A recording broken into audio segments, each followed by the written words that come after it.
Welcome back, fight fans. Welcome back. Let's just dig right into it. Oscar De La Hoya states at the grand arrivals that he wants Canelo Alvarez to fight Errol Spence Jr. and Jarrett Hurd. Those are two fights that he has on his docket for this guy, for Canelo Alvarez to fight.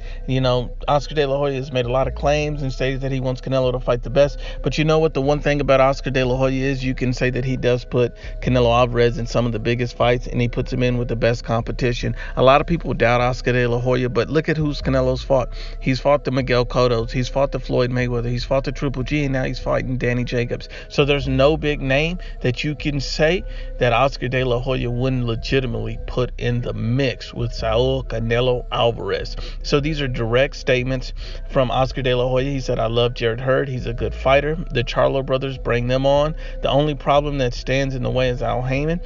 Al Heyman, can't make fights with him. Bob Arum stated that, and he's been very vocal about it. I want to make those fights happen. Jarrett Hurd, Charlo, all those guys, bring them on. He also stated that would be a super fight with Errol Spence Jr.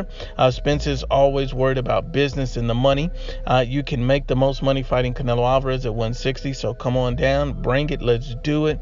Golden Boy, the zone, and boxing is not getting in the way of those fights happening. We want to make those fights happen. Those fighters must have a voice and speak and make those fights happen.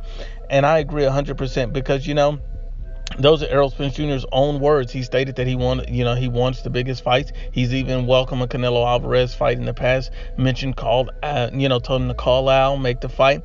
Oscar De La Hoya is very receptive to it, and he stated previously that he'd be receptive to an Errol Spence fight. And I think that all of these fights would be great. If we look at, Canelo Alvarez and Jarrett Hurd, I think that'd be an interesting fight. The fact that Jarrett Hurd is so big and he's a naturally 160 pounder, I think that'll make for a good action-packed fight. But ultimately, I believe Canelo Alvarez stops Hurd. I think Hurd is very big, very durable, but he can't use your defense as your face, against a guy like Canelo Alvarez. He's just too big, too strong as far as his power goes. Canelo would stop Jarrett Hurd, in my opinion, mid to late in that fight, because Jarrett Hurd is a big guy, durable. He would last, mid to late in that fight, but he would take too much punishment from Canelo. I ultimately see Canelo stopping him. The Charlo brothers, they're simply tune-ups for Canelo Alvarez. I just don't believe these guys are more than a tune-up fight for Saul Canelo Alvarez. Canelo Alvarez is just functioning at a different level. These guys are losing to the Tony Harrisons and, the Matt Korobovs of the world. Even having competitive or hard fights, even if he didn't lose to Matt Korobov,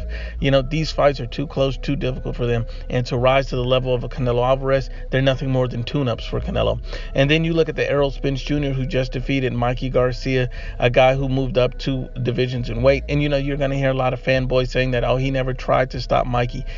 For his reputation and for the way that, even his mantra is man down, you clearly know that Errol Spence Jr. put the foot on the gas and attempted to stop Mikey. He attempted to humiliate him, and he did completely outbox and outshadow Mikey Garcia on the night, but he didn't stop him. He didn't drop him, and at least a drop would have been acceptable, but Errol Spence Jr. didn't even do that. And then, you have to credit Mikey's defense early in the fight, but you also have to look at Errol Spence Jr., and his punching power has been vastly overrated. You have to remember that he stopped Kell Brook late in the fight, and simply only because Kell Brook took a knee, because Kell Brook went.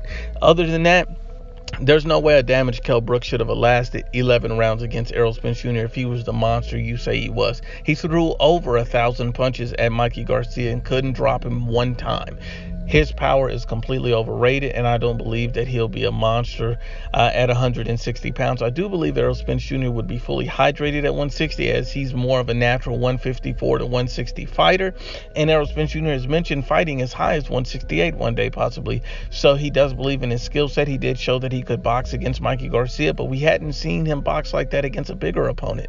So I believe against Canelo Alvarez, it'll be an interesting fight while it lasts, but I think Canelo ultimately stops him within 6 rounds.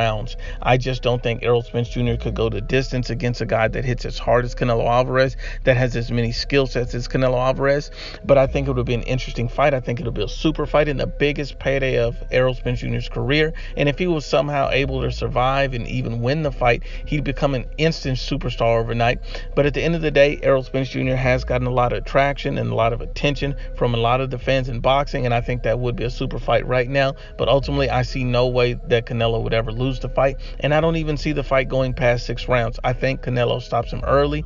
I don't think it's even a competitive fight after the first 2 rounds. You know, the first 2 rounds I could see fill-out rounds. Errol Spence Jr. staying on the back foot, looking to box Canelo. But ultimately, that's not a fight he can ever win against Canelo.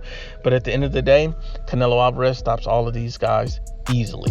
But once again, Unbiased, as always, it's the IBFP. Please share, like, and you must absolutely subscribe.